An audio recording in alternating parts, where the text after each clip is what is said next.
In addition to the above consultative steps we took following the following measures were taken to further ensure a greater level of public participation in the budget-making process.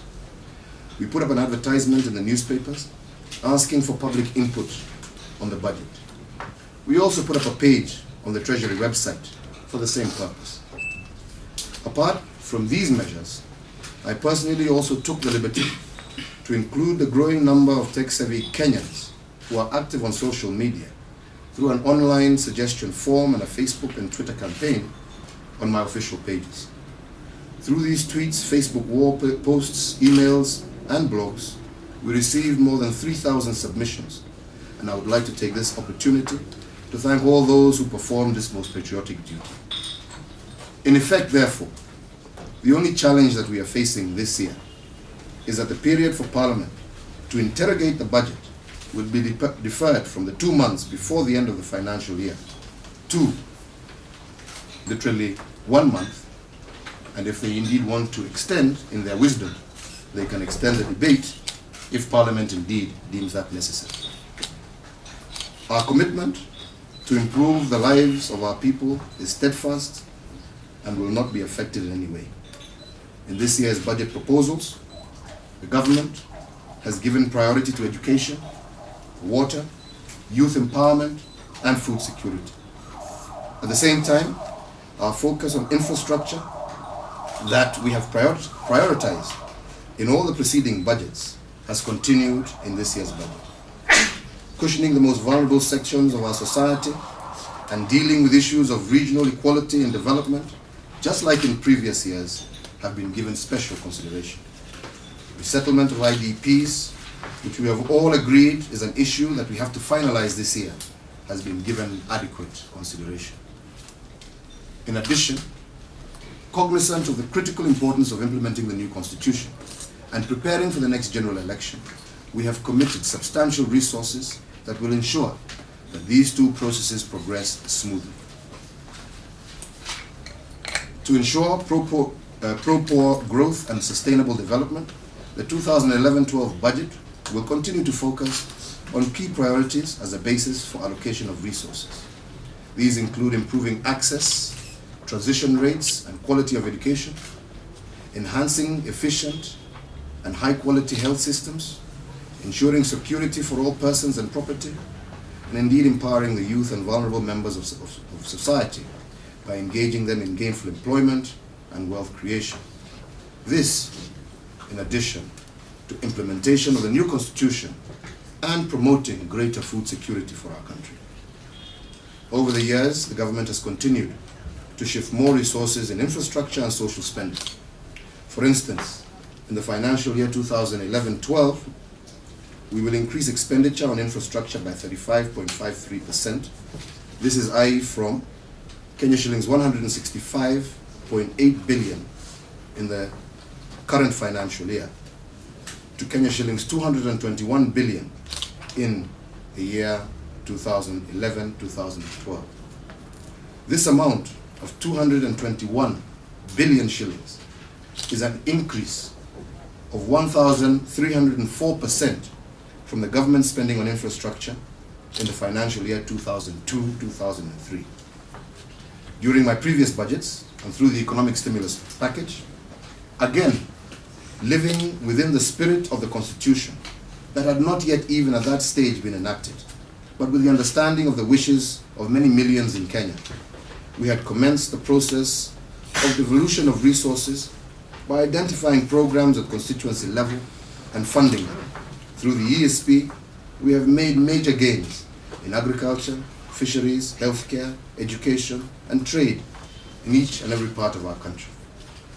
Furthermore, in the 2011-2012 budget, we have managed to accommodate key national strategic priorities in the area of education, health, infrastructure, rail and roads, security, agriculture, and cushioning the poor. Other areas that we have focused on include employment of the youth and job creation, and preparatory activities for the next general election. These strategic interventions are some of the highlights in the attached annexes, and are clear proof of the Kenya government's commitment to improve the lives of our people. I would, at this stage, personally like to thank the staff at the Treasury, led by the Permanent Secretary, for working extra hard for long hours that have always extended late into the night to produce these estimates, which we have already forwarded to Parliament. My assistant minister and myself are indeed the only two politicians in this building. And regardless of whatever our political inclinations, we are here today and will be gone tomorrow. The technocrats and professionals who remain in this building are truly committed and dedicated servants of this republic who need to be treated with dignity and indeed civility. I would also like, at this stage, to express my deep appreciation to His Excellency the President Mwai Kibaki for providing exemplary leadership that saw our economy grow from below 1% in 2003 to over 7% in the year 2007, before the global financial crisis and indeed the post-election violence resulted in a sharp deceleration of growth from 1.7% in 2008. Since that time, however, under his continued strong leadership, the economy has rebounded sharply to about 5.7% in 2010. This performance reflects the remarkable rise in the development expenditure from Kenya shillings 49.7 billion in 2002-2003 to Kenya shillings 303.8 billion in the financial year 2010-2011. By any standards, ladies and gentlemen, for that period, an increase of expenditure on roads from Kenya shillings 5.14 billion in 2002 to 66.5 billion in 2010 and 11, energy spending from 6.7 billion in 2002-03 to Kenya shillings 32 billion in the financial year 10-11, water expenditure from 2.3 billion in the year 2002-03 to Kenya shillings 32.7 billion in the financial year 2010-11. Education from 4.7 in 2002-03 to 9.9 billion in 2010-11, and health from 4.8 billion to Kenya shillings 20.1 billion in the financial year 2010-11. This, ladies and gentlemen, is nothing short of a development showcase. Over this period, our president may not have said much, but plenty indeed has been done. This year, the government has proposed a total development budget of over Kenya shillings 390 billion shillings. Ultimately, ladies and gentlemen, I want to say that we have done our part, and the Treasury and the officers in this building have done their part. And I would like to assure all Kenyans that myself and the Treasury are indeed committed to implementing the new Constitution. To this end, we have published already the Independent Officers Bill, which is now ready for tabling in Parliament. The Commission on Revenue Allocation is already in place, while the relevant bill will shortly be discussed by Cabinet. A layman's draft of the Comprehensive Public Financial Management Bill has been posted on the Treasury website in order to comply with the constitutional requirement for public participation in the drafting of bills. We are also currently working on the required amendments to the Public Audit Act, which will be presented to the Attorney General in due course. This, ladies and gentlemen, despite the challenges, we have done our part, and we now leave it to Parliament to do its work in considering this matter. However, we would like to urge Parliament to take cognizance of the following. Kenya is not only a member, but a major stakeholder in the East African community, and Kenya stands to benefit a lot from a vibrant, inclusive East African community. At a time when the country is grappling with consequences of rising fuel prices, and in particular the cost of living in general, we should all look for solutions that ensure efficient government operations and an environment that promotes investor and consumer confidence. This budget has set aside substantial funds also, as I've said, towards the commissions that are responsible for implementing the new Constitution.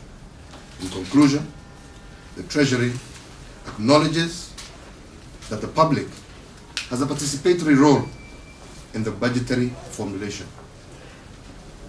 The Treasury also recognizes that Parliament has an oversight role within the same process. This can never be in dispute. However, in the same token, the Executive, through the Treasury, has, as articulated under the 4th schedule of the new Constitution of Kenya, a cardinal role to ensure that there exists a macroeconomic environment that will ensure stability, sustainability, continuity, and economic growth. These two roles, ladies and gentlemen, need to be complementary and mutually supporting, not antagonistic and discordant, and in the spirit of shared responsibility. On our part, we have concluded the work and prepared the estimates which contain the budgetary provisions on revenue and expenditure. Since this debate has started, I have personally refrained from engaging publicly on this matter so as to enable my officers to conclude their work which they have now done.